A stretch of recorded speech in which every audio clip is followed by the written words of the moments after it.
Hello and welcome to the Westcity Church podcast. If you'd like to get to know us more, find us at westcitychurch.com.au. We really hope that you're encouraged by today's message.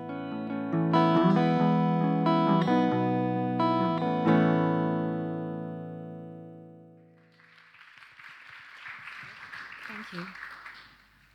Yes, my name is Loris. We've been coming to Westcity for about 11 years, and I really appreciate the opportunity to speak to you this morning about a thought that brings us and centres us towards coming to the table as the culmination of our service. I'd like to read John 6:44 to 45. I have to go and get it.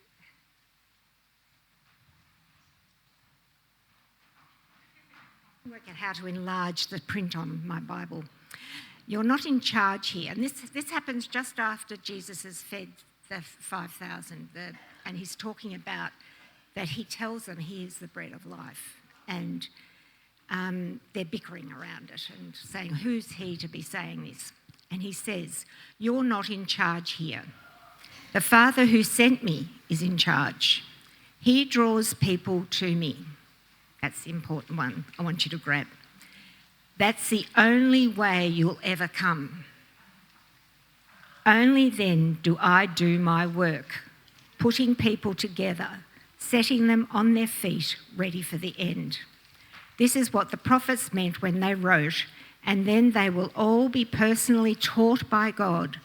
Anyone who has spent any time at all listening to the Father, really listening, and therefore learning, comes to me to be taught personally, to see it with their own eyes, hear it with their own ears from me, since I have it firsthand from the Father. Amazing verse. It's absolutely packed with information, so you might like to one day just read it. It's very freeing, because we're not the ones who teach people, God does. And I'm just going to tell you a few little stories to explain this. And my grandson Elijah, when he was about 8 or 9, he said to Carrie, my daughter, do you believe in God, Mum? And she said, yeah. And he says, how do you know? And she said, you just know. And you do. You just know. And God draws us to him, and he teaches us, he points us to follow Jesus and to see who Jesus is. Everyone here has been brought today by God. Whether you want to believe that or not, you wouldn't be in this room if God hadn't touched you, because that's what it tells us. That God will touch you and you will go places and he'll show you things and you will learn more about him. But you've got to want to know what he's saying to you. And you've got to understand that he's involved here. And then, so I wanted to talk about a few ideas about how does God communicate with us. And we talked about this in our home group. I brought it up because I knew this is what I was going to be talking about today. And my goodness, the stories that came out about big moments in life and little moments in life when God spoke to us. So I'm going to give you 3 examples in my life, very quick. The first one was when I was 7. I was given a James Moffat translation. Most of you probably never heard of it, but it came out long before the English translation. It was a little tiny, it only did the New Testament, and I was given it as a prize at Sunday school. And I was reading it, and I just had this, I was 7. I just had this overwhelming knowledge that God was real. And this book was really important. That's all I can say to you. It was just overwhelming. And that's stayed with me for my whole life. I can look at myself in primary school and everything. I always did life differently. And I think that's the beauty of following Jesus, is we get to do life to the full. And so that's the first one. And then in 2008, this is a big one, I nearly died. And I had major surgery and had a bowel resection. Karen Jumo can tell you all about it. She was there with me, and I was desperately, desperately ill. And I couldn't do anything. I was just so ill. And the doctor, after he operated, kept saying, I can't believe you're here, I can't believe you're here, I can't believe you're here. And all I could hear in my head was, blessed be the name of the Lord, blessed be his holy name. I'm not going to sing it, but it's a song. We used to sing at Network all the time. And blessed be his holy name. And that song just went on and on and on in my mind. And it was a week before they operated. So it just went on and on and on. And it just comforted me so much. That's God talking to you. And then the last one, and this one's a little bit out there, is I'm having ketamine treatment. It's a very unusual treatment to be having.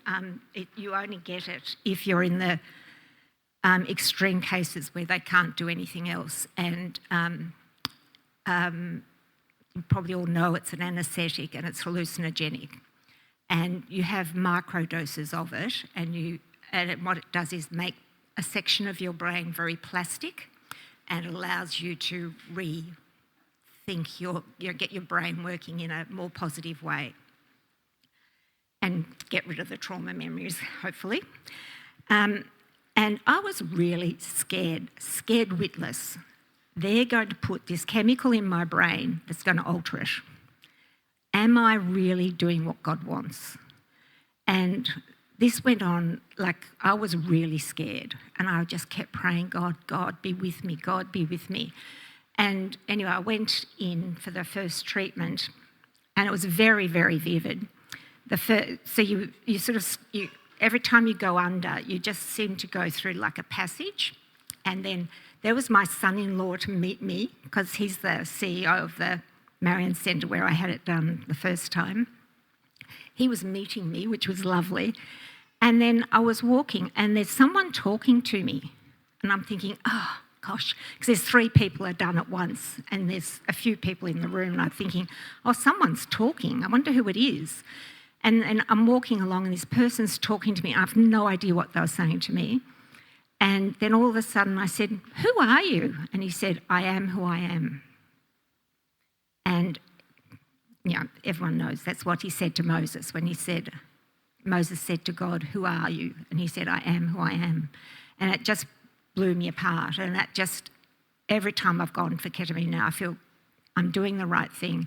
And every single time I go, I have an experience of God in some way, or I'll have songs come to me, and it's just been an amazing experience, and I feel very confident I've done the right thing. So, that's all ways of how does God communicate with us. So it can be words, it can be like a man walking with you, and I know there's heaps of people that have had that, or it might be just an overwhelming feeling that is very different to what you normally experience. So I pray that every one of you will try and work out, have I had an experience of God today? And I encourage you all to share your experiences of God with each other, because, it's uplifting. It's just great to hear other people's stories, and it really lifts you. Thank you.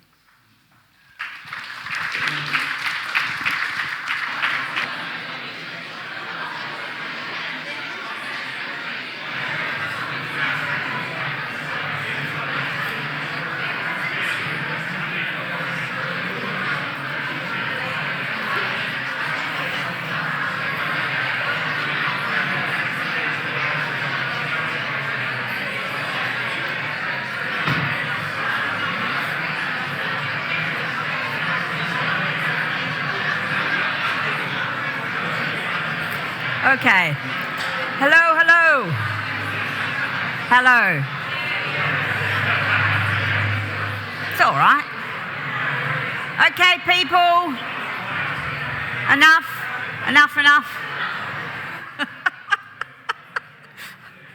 My teacher voice will come out, Eyes to me. Remember those days? Gosh, I haven't taught for over 40 years, but you still know all the little tricks, don't you? Funny enough. So my name is Kelley, and Phil kind kind of introduced me a little bit. I was thinking when we're having the baptism, which is so lovely to do, when I was baptised, it was like nearly 60 years ago now, I think. Gosh, I was a little girl, so about 5 or 6, and I was at a AOG church. But I remember it vividly. I really remember it vividly. I very, very much knew what I was doing.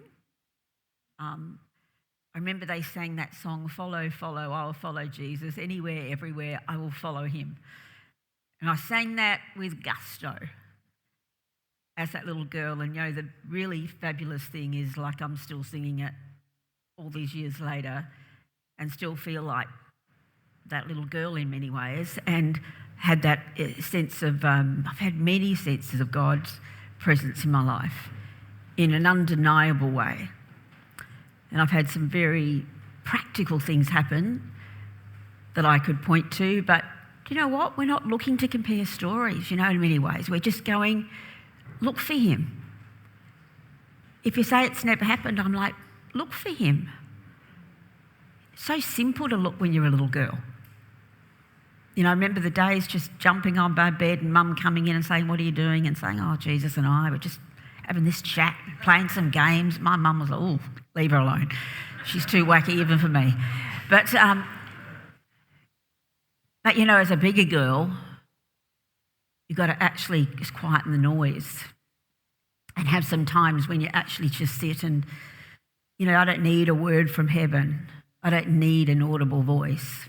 I've never had one in my life. But gosh, I've had a sense of his deep presence, and it still sustains me. So it was really lovely, and I pray that as we come to the communion table, we say to him, "I'm so willing to hear from you, so willing to experience you. I don't have to have it in a way that anyone else does, but I'm going to hear your voice." I did have nights where I remember lying in bed saying, "Okay, I'd really like you to come tonight." And I'd say, "And I'm not going to be scared." So I'd be like, wake up in the night, he must be in the room, you know, must be having an angel. It never happened. It was just really poor form, actually, of God, when I was just such a willing person. But anyway, I'm talking a bit about today where we're talking about this idea of becoming. And what do you need to know if you're going to become? And I think you've got to know where you've come from. It's part of the package. And, you know, we called this topic, I quite like the title actually, "The Path Behind Us." Like, where has that path, where have we come from? And look back on this experience and that little bit of that history. Because how many people really have been in Westcity for a while, or just come today and you think, "I know where this church has come from"? How many people would really know that? It's not that many, just a couple, you know what I mean? And I'm like, it's quite interesting because in our culture, we're really into history, aren't we? How many people love those shows like Where Did I Come From? I think that, I love them too. I think, what do they call now? I think that was Who Do You Think You Are is the name of the series. You know, and I came here to Westcity, it was in 2012 I came. So now it'd be 13 years this year. And I'd been in a very big church for a long time, and so I had a long history in that church, and I decided I wasn't going to keep going to a big church where I had worked there, and I thought, I'm going to come to a local community church. And I live 2 or 3 minutes drive from here, probably about a 10-minute walk. So I kind of came here having a bit of a look around, and Phil was here and Caroline was here, and I kind of sat. The church was turned the other way, actually. We used to have the stage up that end, and I was sitting there and with my family and thinking, and I knew John was here, and I knew he was still singing back then, you know, all those years ago, and there was a young guy leading music and he was beautiful, and but I was like, I was weary. I was weary with church life, and I was weary with just what was going to happen in life for me. And I didn't do anything. I just sat in the church for a number of years, actually, very quietly. And I kind of came into a leadership role a bit out of crisis. because I certainly had no intentions of ever getting back into church leadership again. But, I kind of came out of a bit of a crisis situation, but I came to love being part of this place. And even though now I'm not here as often as I would be, because I travel a lot for my job. I work in international development, so I largely work in the developing world, and I'm off to Africa this week again, and then probably this year I'll live in Africa for 2 or 3 months, and I'm going to Madagascar. That sounds quite great, doesn't it? Madagascar, Zambia and Zimbabwe on this trip, and I'll be in Victoria Falls, which Dawn tells me is gorgeous. It's one place I haven't been. But, I get to do that, but I always come back to Westcity. I feel a part of Westcity. And today I want to really try to answer this question a little bit, like who are we and where do we come from? Those genealogy stories, I really enjoy them. I've often watched that. I think it's an SBS series. But I remember seeing, Stephen Fry? Yeah, I remember his story. And it's always this crazy moment when they hear something about their ancestry and he had a Jewish aunt who died in a concentration camp. They heard about, people here they've come descended directly from royalty. And it's so interesting, it was a comedian. I thought, that's just really lovely, isn't it? This comedian who was all a bit zany and thinking he was going to get this zany history, and there he was with maybe it is zany with a man with a crown on his head, but anyway, it was Edward II or something was his direct descendant. Such an amazing thing. In fact, it's become so enthralling that how many people here have searched their family trees, and found out where they came from. Have many people done that? Yes, quite a few. And I love it. I really love it. So my mum's side, we come from an Indian heritage in India, that kind of Indian. And there we, one of my, and like complete Indian, like not just Raj, which there was some Raj in our family history, but I actually love the fact that you kind of get to find out where you came from and kind of what runs through you. And I think, it's of no coincidence that the Bible traces genealogies as a really prominent part of recording your history, doesn't it? So genealogy, you've got something like Matthew 1 when it says this is the genealogy of Jesus, the Messiah, the son of David, the son of Abraham, and goes on to map up, I think, about 14 generations that Jesus came from. And when I read this, it said genealogies in the Bible provide important records of historical succession, yes, but continuity and legitimacy. But these lineages also provide unique insights. Genealogy allows us to comprehend the essence of who we are. It provides insight into the diverse cultures, traditions and values that have shaped our family over generations. And this understanding is crucial for forging a strong sense of identity and belonging. Like, it's important. So when you get a book like this, booklet, which we've done, sometimes people get up and start talking out of a booklet. Like, this is who we are, but this isn't who we are. This is trying to capture where we came from. This will change, and this is like just a thing. But it's trying to capture who are we.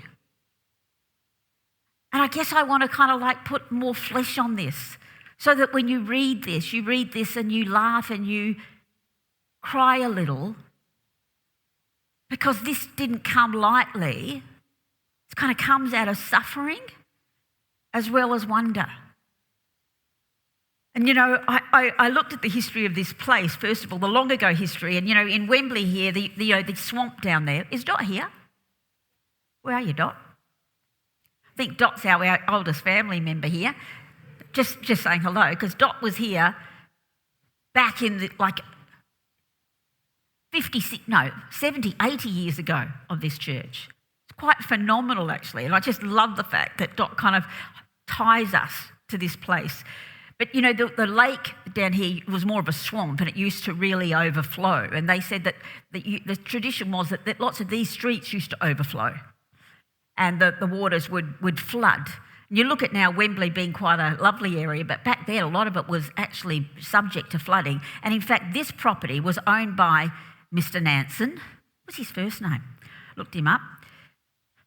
Where did you come? John Dundas. John Dundas owned this property, and he had a house here. And when he was clearing the house and he dug up this big tree, he found 3 ingots of gold that had been here since the gold rush period.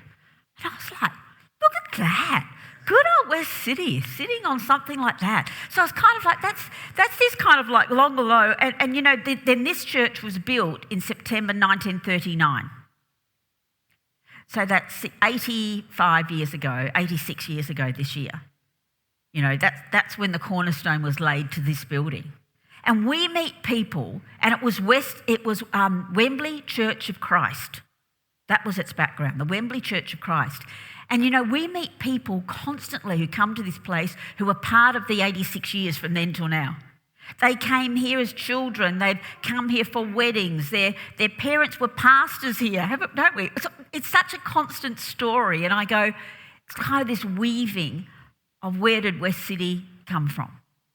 Because then we've got a bit of a more modern history, and that was... So it continues the Wembley Church of Christ. And then in 2006, there was a group of people. Now, John Sear and Elizabeth were part of that, but also Glenn and Ali Bergsma were part of that. They were original people. Let me just remember the kind of people who were the Jameau, Mark and Veronica, Julian and Rochelle, Brad and Jen. So it was about 5 or 6 couples. And they started meeting in a house to try to form a house. And then gradually they outgrew that house and they hired a local scout hall. And then they went to the boulevard and they hired like a forum. It was getting bigger, so people started coming to the boulevard forum. And they were looking for kind of a home, but, you know, they didn't kind of anticipate being able to have one. And then the people who were in this church, the leadership of this church, approached them and said to them, do you want to come and take over our place? Because we are contracting with mainly an older congregation, and perhaps you'll come and take over, and then this church can have another life. Right, which is incredibly generous, isn't it?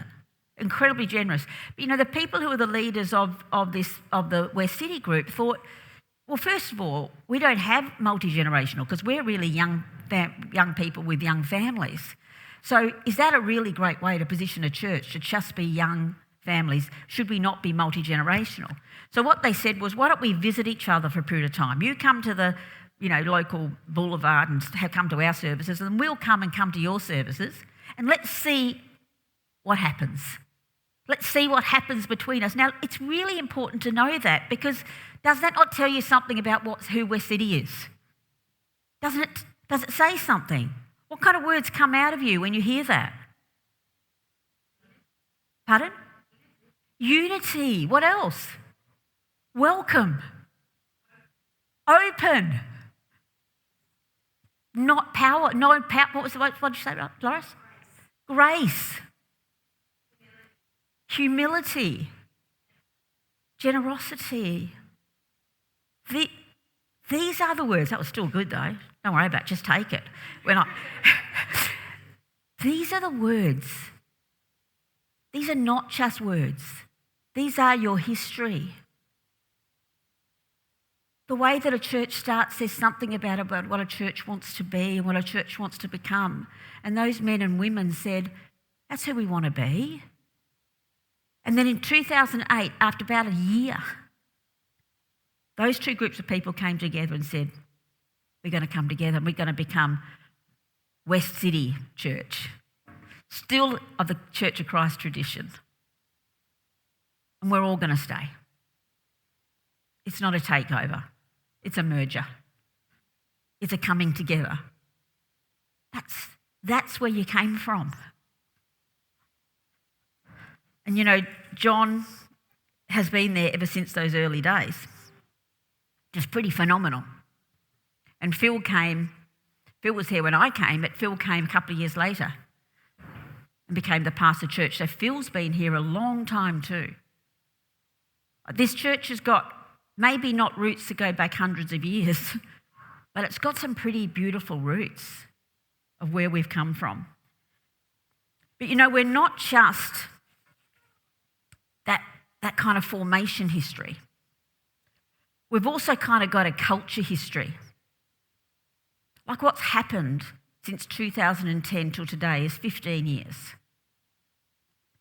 And that's kind of formed, taking all those first words we talked about, it's formed it into harnessed it into even kind of more narrow words or deeper words, I'd like to think.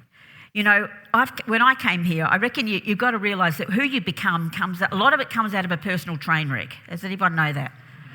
If you haven't had a personal train wreck, just wait, it's coming. And I'd say a number of us have had many train wrecks. They're not bad, they're awful at the time. I am not going to pretend it's all joyous. They are awful. But you know what? You know that there's something that happens in you. And I remember hearing a minister say once, he said, never hire anyone who hasn't gone through a personal train wreck.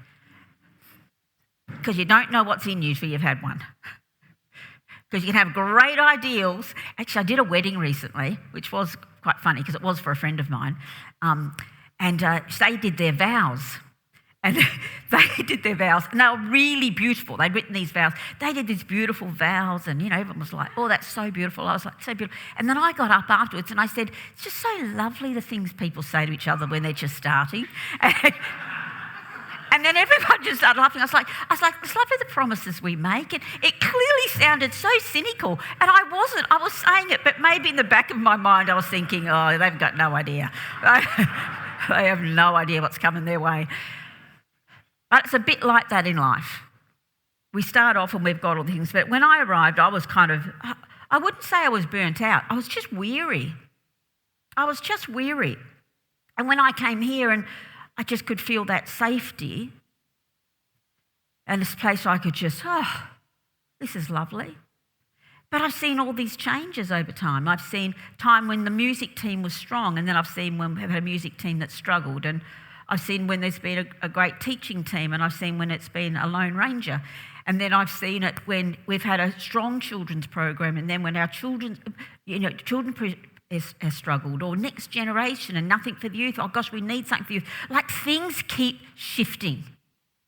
If you come here and think, well, I like it because it's like this and this is the way it's going to stay, well, you know what? Grow up. That's a bit harsh, isn't it? Every now and again I say harsh things here. But all I'm saying is grow up. Because things rarely stay the same in any form, do they? And I think it's kind of part of it going like, you know what? It's actually pretty lovely to see someone else come in and have a shot. It's what keeps adding flavour to what we've already got. I've seen the leadership experience some really difficult days of conflict, haven't we, Phil? In fact, I came in out of a bit of a crisis. There was times when our mission was strong and times when missions were weak and times when the missions caused conflict. That happens. But does it not happen in your own families? Like it's happened in mine. It happens in our workplace. It happens everywhere. And part of the beauty of communities to still hold hands and walk on. I can assure you we've had our own train wrecks. And when we create this, you need to read this knowing that. We don't write things like telling the history of the Anabaptist example of where we want to come from with Martin Luther without knowing we've had to wrestle with this. You know, when we talk about values, about being inclusive and loving and compassionate and kind, those words aren't because we actually idealise those things. They're aspirational, may I just tell you. We haven't reached all. But they tell us we've had suffering. We believe some of these are the antidotes to that kind of suffering happening again. Yeah? And then what we've done is we've looked at practices. What kind of practices can we do? Things like not just the practice of baptism, but the practice of foot washing. Because you heard about that today. One thing is to go under and surrender yourself to God, but the next thing is, are you going to serve others? Are you going to bow your knee? Are you going to wash other people's feet and show the humility that church leadership said in this church? Because that's what it takes at Westcity. I love the fact that we have the communion, and then straight after the communion at the end of the service, we say the go of Christ. One is the declaration of the word and one is the declaration of the deed. One says we want to talk about him and understand him, and then the other one says, and we want to live like him. And again, it's aspirational because I don't always, free the oppressed. serve the needy. I'm not like every day, who am I going to free today? It doesn't, but it certainly is how I want to be. I love this Charles Spurgeon quote because people say, what's more important, the word or the deed? That's a theme of Scripture, right? Charles Spurgeon says this. He says, when asked, what is more important, prayer or reading the Bible? And he replies, what is more important, breathing in or breathing out? What's more important, the word or the deed? Well, you want to breathe in, you want to breathe out. Maybe you should do a bit of both. It's what keeps you alive. All deed will leave you empty. All word will actually ruin you. It causes arrogance and superiority and a sense of better than, which is so untrue.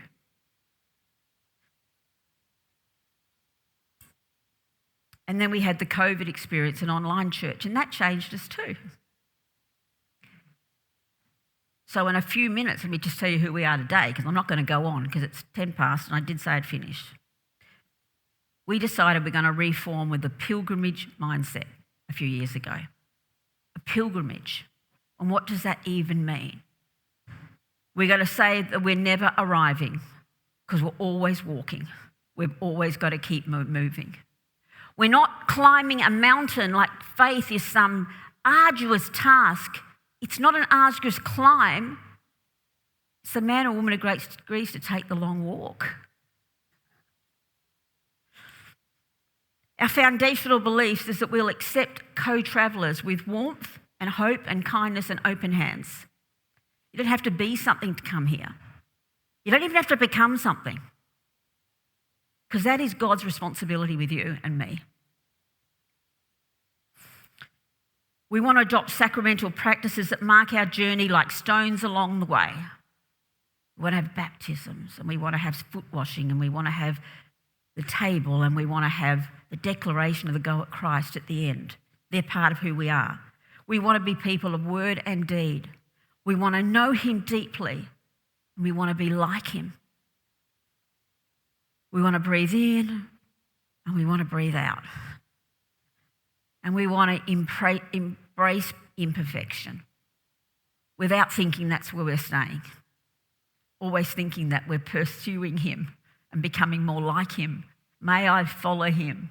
Follow. I will follow Jesus anywhere, everywhere. Doesn't mean just in deed. It's actually who I am becoming, so that we may have whole and restored lives. You know, all of this mishmash of stories and events and beliefs make up Westcity. This is the community. You may call it home, you may call it haven, oasis, or refugee camp. You can't leave this long ago and this recent heritage behind unacknowledged. And change will come, and it must come, but it actually must be thoughtful and not easily provoked. Certainly never reactionary nor simply fashionable. Because the DNA that runs through this poem is love, acceptance, and Christ only. And if you want to pursue that, then you've found a home, temporary, transitory, or permanent. A place that God birthed and where Jesus leads, a place where people know they are broken and imperfect but press on to be their best. It's a place where you are welcome and he is Lord. Amen.